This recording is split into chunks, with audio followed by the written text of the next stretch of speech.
Hai drama lovers, semoga kita sehat selalu ya. Kali ini kita akan lanjutin alur cerita Pachinko episode kelima. Sebelumnya jangan lupa subscribe dan aktifkan tanda loncengnya ya. Kalau sudah, kita langsung ke alur ceritanya yuk. Di episode sebelumnya, Sunja akhirnya benar-benar berpisah dengan ibunya.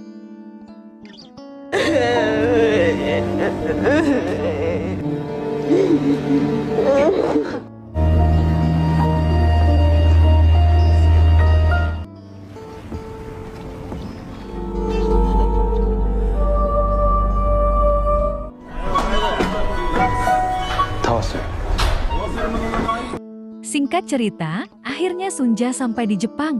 Di sana ia disambut oleh Hyunsep, saudara dari suaminya. Isak kemudian memperkenalkan Sunja sebagai istrinya.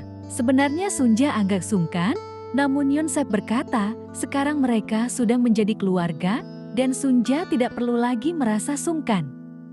Kemudian Hyunsep mengajak mereka ke rumahnya. Dalam perjalanan Sunja melihat seorang pria dari cara berpakaiannya mirip dengan Ko Han-soo, dan hal itu membuat ia menjadi sangat sulit untuk melupakannya.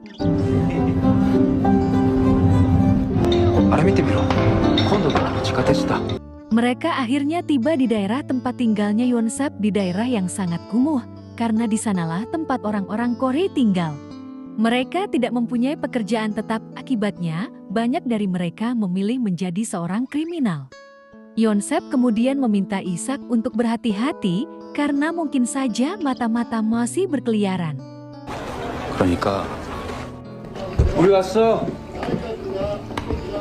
Setelah sampai di rumah, mereka disambut oleh istri Hyunsep yang bernama Kyung-hee yang sudah menyiapkan makanan untuk mereka. 먼 오늘 좀 먹기만 해요.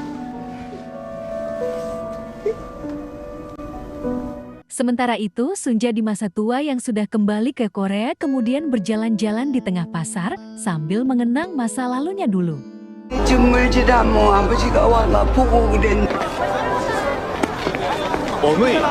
Di sisi lain, Salomon yang sedang mengunjungi sebuah bar milik temannya dikagetkan dengan berita dirinya yang sudah mengecewakan Mr. Tom dan juga Pak Abe. Parahnya, mereka ternyata membuat Salomon menjadi daftar hitam agar tidak bisa bekerja lagi di perusahaan bank manapun. Setelah itu, Salomon bertemu dengan Naomi yang kebetulan sedang ada di sana. Naomi bilang bahwa ia ingat saat Salomon menari di tengah hujan. Naomi mengira bahwa Salomon sudah bertemu dengan Hana, makanya ia segembira itu. Naomi mengetahui tentang Hana karena sebelumnya ia mendengar percakapan mereka sewaktu di kantor. Kemudian Salomon bercerita bahwa Hana adalah adik tirinya, namun ia pernah mencintainya.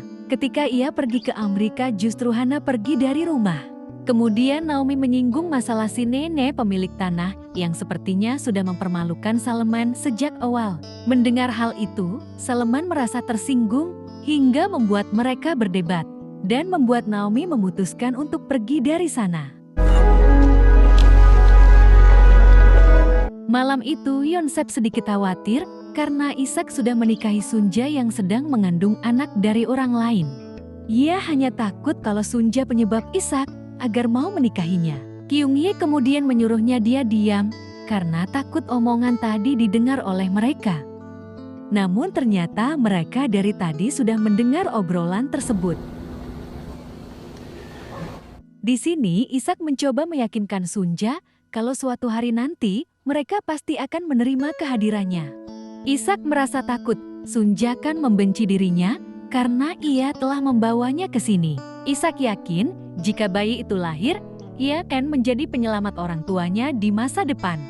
Sunja mengelus pipinya dan terlihat kalau dia akhirnya mulai membuka hatinya. Isak kemudian menciumnya dan akhirnya mereka pun melakukan malam pertama mereka. Singkat cerita, 1 bulan kemudian, Sunja yang sering bangun kesiangan sampai tidak tahu bahwa suaminya sudah berangkat ke gereja. Kyung-hee bilang kalau soal urusan gereja, Isak memang sangat bersemangat sampai ia sering bangun pagi. Kemudian Sunja membantu Kyung-hee yang saat itu sedang menjemur baju. Namun seketika ia menangis setelah tahu pakaiannya dicuci. 왜 그래? 배 아파? Alasannya menangis karena bau yang ada di baju tersebut sudah hilang. Di sini Kyung-hee meminta maaf karena ia sama sekali tidak mengetahuinya. 씨한테 남은 거 이거 냄새가.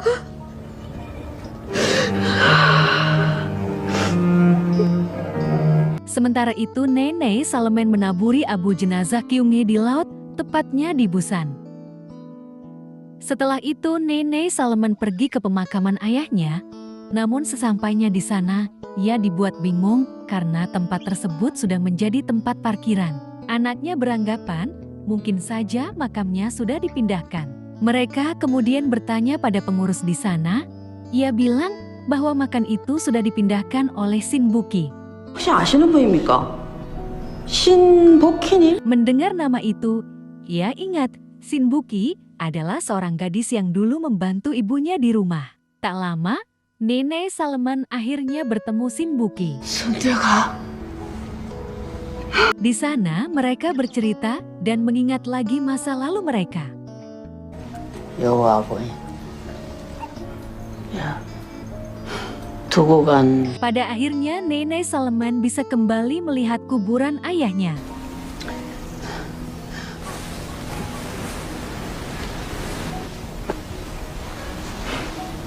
Di sisi lain, terlihat Salman mencari keberadaan Hana. もう何年もお探ししてるんです。あれです。 Saat itu, ia bertemu dengan temannya yang bernama Haruki. Kemudian Haruki mengajak Salman ke rumahnya dan langsung diperkenalkan pada keluarganya.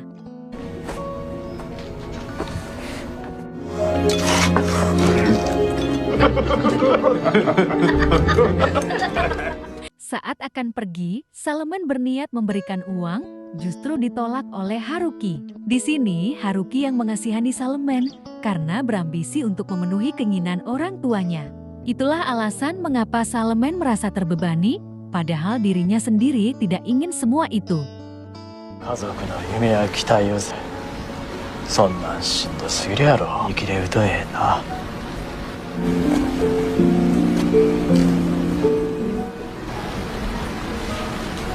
Kyung-hee didatangi dua orang rentenir yang menagih hutang suaminya. Mereka bilang, Won-sep meminjam uang karena untuk menikahi adiknya. Sunja yang mendengar itu jelas kaget, ia pun menyanggupi untuk membayar hutang tersebut. 가가면 되는지만 말하이소. 부둣가 쪽에 오면 그물 수선집 옆에 사무. Di sini, Kyung-hee menolak Sunja untuk membayar hutang, namun Sunja bersikeras untuk membayarnya. 배 타기 전에 어머니가 주신 겁니다. 산다고 돈 빌리다 쓰는 사람들을 억수로만 하십니다. 요셉 씨가 철회하게 두는 게 지 빚입니다. 아, 지가가 불빛이라 해. Setelah itu, Sunja langsung menjual jam tersebut. Namun saat itu pembeli menawar dengan harga murah meski diberitahu bahwa jam itu sangat mahal. 스위스제라 해. 그짝 시계가 뭐 제일 좋은 거 아닙니까? Ia tahu bahwa Sunja adalah orang Korea, makanya ia bisa seenaknya menawar dengan harga murah. Setelah dijelaskan jam tersebut pemberian ibunya yang mengelola rumah sewaan, ia mengira bahwa Sunja adalah orang kaya. Hingga akhirnya jam itu terjual dengan harga yang diinginkan oleh Sunja. 225엔 300일. 그게 제 값인. Setelah itu, Kyung-hee menolak pergi untuk membayar hutang tersebut. Menurutnya uang itu diberikan saja pada suaminya agar ia yang membayarnya. Ia bilang bahwa dulu ia adalah gadis yang tidak pernah memegang pekerjaan kotor, memasak, mencuci, dan lainnya. Bahkan ia tidak pernah berbicara pada orang asing, namun setelah tinggal di tempat seperti ini, ia cukup kesulitan melakukan segala hal yang belum pernah ia lakukan. 섞어봤고 본 적도 없어. Setelah melihat Sunja yang berani menghadapi rentenir, ia justru merasa sangat tidak berguna. 온 지 몇 주 되지도 않은 사람이 여기서 시종일관 무서워. 힘이 나지 않겠습니까? Setelah itu, mereka pun pergi menemui rentenir. 약속은 가져와. Setelah hutang tersebut dianggap lunas, mereka kembali pulang dengan perasaan yang bahagia.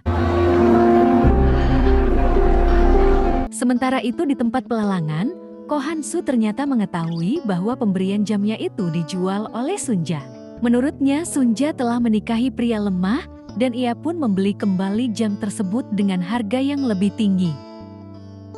310엔. 수고했어. Sementara itu, Salomon menghubungi Mr. Tom dan ternyata ia benar-benar sudah dipecat dari pekerjaannya. Di saat yang sama, Hana tiba-tiba menghubunginya dengan panik. Hana meminta Salomon untuk cepat datang menemuinya karena dia tidak mau mati.